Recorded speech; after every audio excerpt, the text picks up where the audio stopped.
అదంబడి 95 batch.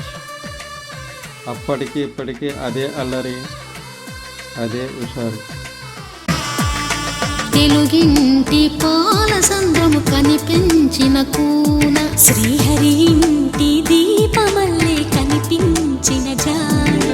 తెలుగింటి పాల సంద్రము కనిపించిన కూన, శ్రీహరి